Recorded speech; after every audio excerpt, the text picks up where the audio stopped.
पदाधिकारी उपस्थित आहेत आणि मुलंही आलेली आहेत, त्यांच्याबरोबर पालकही आहेत. खरंच बघायला गेलं तर हा चांगल्या प्रकारे एक चांगलं नियोजन आहे, चांगला उपक्रम आहे.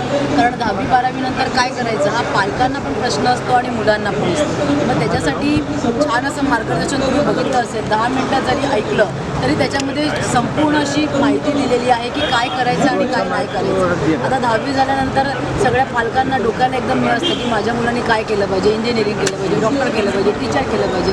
मग तो मुलगा असो की मुलगी असो. आणि आपण बघतो की आजकाल समजा डॉक्टर करायचं असेल, वकील करायचं असेल किंवा काही करायचं असेल तर त्याच्या फीज असतात. त्या फीज या सर्वसामान्य लोकांना परवडणाऱ्या नसतात. त्यासाठी आज हा चांगला असा प्रोग्राम इथे केलेला आहे. शाखा क्रमांक 25 आणि 26चे शाखा प्रमुखांचं मी इथे खूप अभिनंदन करेन, कारण दोन्ही शाखा प्रमुखांनी मिळून हा प्रोग्राम घेतला आणि खरंच खूप छान प्रोग्राम आहे. हे कार्यक्रममध्ये फुगे होते, फुगेमध्ये लॉटरी क्लासेस आहे, कोणी काय असं बघ ह्याच्यामध्ये काय हे काय मतलब लोकांना काय ते एक नवीन संकल्पना त्यांनी केलेली होती. कारण आपण मोस्ट ऑफ काय होतं, मुलं आली खुर्चीवर बसली, आपली 2 तास बसून सगळं भाषण ऐकतात, पण त्यांना काहीतरी ॲक्टिव्ह केलं पाहिजे. आणि त्याच्यामध्ये ज्या चिठ्ठ्या होत्या, आता तुम्ही पूर्ण मला वाटतं प्रोग्राम बघितलाच होता. त्याच्यामध्ये वकील होतं, कोणामध्ये नर्स होतं, कोणामध्ये एअर हॉस्टेस होतं, कोण डॉक्टर आहे, कोण पॉलिटिशियन आहे, कोण वकील आहे. म्हणजे हे असं मुलांना जी चिठ्ठी आली त्याच्यामधून वेगवेगळे करिअर आपण चूज करू शकतो, असं आहे त्या फुग्यामध्ये एक होतं. आणि चांगल्या प्रकारे असं त्या लोकांनी एक खेळ मस्तीमध्ये हा सगळा संकल्प असा इथे केलेला आहे. जी,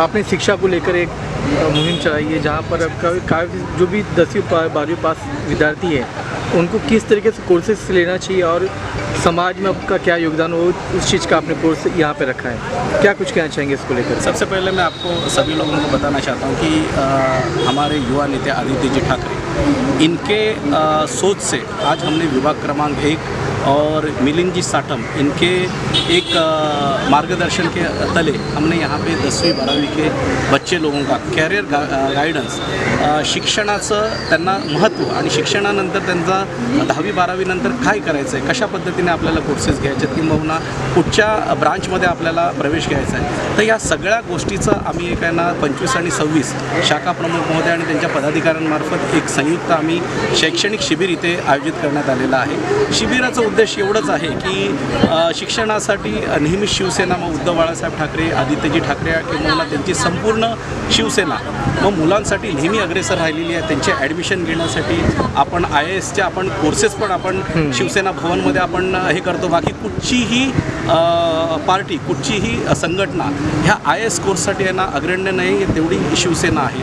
त्याच्यानंतर मुलांचे 10वी 12वी नंतर तुम्हाला नोटबुक डिस्ट्रीब्युशन असून द्या, ॲडमिशन असून द्या. आता मिलिंदजी साटम आहे, सिनेट सदस्य आहेत, त्यांच्यामार्फत परत शशिकांत झोरेजी आहेत. कुठे ॲडमिशनची अडचण झाली तर शिवसेनाच पुढे येऊन त्यांना ॲडमिशन मुलांना कसं मिळालं पाहिजे. कारण कसं आहे की चांगल्या पर्सेंटेजच्या मुलांना ॲडमिशन तर हे मिळतं, पण कमी पर्सेंटेजची मुलं त्यांना ॲडमिशन मिळूच नये का, त्यांनी शिकूच नये का, किंबहुना गरिबांची मुलं ही फक्त आणि सायन्स कॉमर्समध्येच मर्यादित राहिली पाहिजे का, त्यांना मोठ्या पर्सेंटेज जास्त असतील तर त्यांना डॉक्टरेट इंजिनियर बनण्याचा त्यांचा कुठचाच त्यांना अधिकार नाही आहे का. तर ह्या सगळ्या गोष्टीची सांगड आपण एक कॅरियर गायडन्सच्या माध्यमातून त्यांना काउन्सिलरच्या माध्यमातून त्यांना आपण समजवतो की 10वी नंतर तुम्ही काय करायला पाहिजे.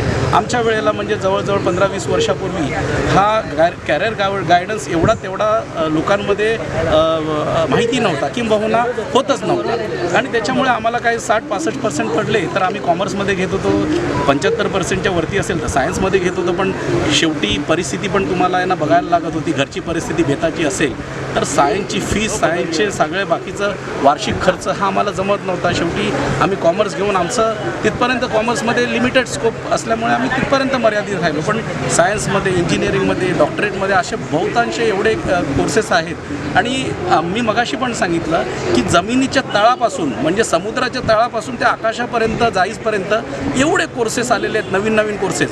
पण कशा पद्धतीने आपण त्याला ॲडमिशन घेतलं पाहिजे, कशा पद्धतीने गेलं पाहिजे किंबहुना मग त्याची फीस जास्त असेल तर कोण आपल्याला मदत करू शकतो. तर हे फक्त आणि फक्त शिवसेनाच करू शकते. आणि हाच उद्देश आपण याला लक्षात ठेवून आपण आजचा कॅरियर गाइडेंसचा आज कार्यक्रम इथे आयोजित करण्यात आलेला है। मैं सभी विद्यार्थियों को बहुत बहुत धन्यवाद देना चाहता हूँ कि आप यहाँ पे आए, आपने यहाँ पे कॅरियर गाइडेंस के इस कार्यक्रम में श्रृंखला में आपने ये सहभाग लिया और सभी लोगों को ढेर सारी शुभकामनाएं। मैं तो चाहूँगा कि रिज़ल्ट आने के बाद सारे के सारे डिस्टिंक्शन में आए, सारे के सारे इंजीनियर, डॉक्टर और बड़े पद पे जाए और पद पे जाने के बाद ये न भूले ये गाइडेंस के वजह से हमारा ये कैरियर चेंज हो गया है। और नो डाउट शिवसेना के लिए उन्होंने इनडायरेक्टली, हमें नहीं लेकिन आने वाली पीढ़ी के लिए शिवसेना की तरफ से वो भी काउंसलिंग करे, वो भी मार्गदर्शन करे कि जो हमारा पक्ष बढ़ने के लिए सहायता हो सके। जय हिंद, लेकिन जय जिस देश में जो चल रहा है कि हिंदी नहीं मराठी सीखनी चाहिए, तमिल सीखनी चाहिए, तेलुगु सीखनी चाहिए, लेकिन क्या हो रहा है कि हिंदुस्तान में रह के लोग हिंदी नहीं सीख रहे, देखो हिंदी नहीं बोल रहे। ये केंद्र का सब्जेक्ट है और ये केंद्र के सब्जेक्ट में मेरे जैसा एक शिवसैनिक बोलना उचित नहीं है। हर एक स्टेट की एक एक भाषा होती है, हर एक स्टेट की एक मातृभाषा होती है।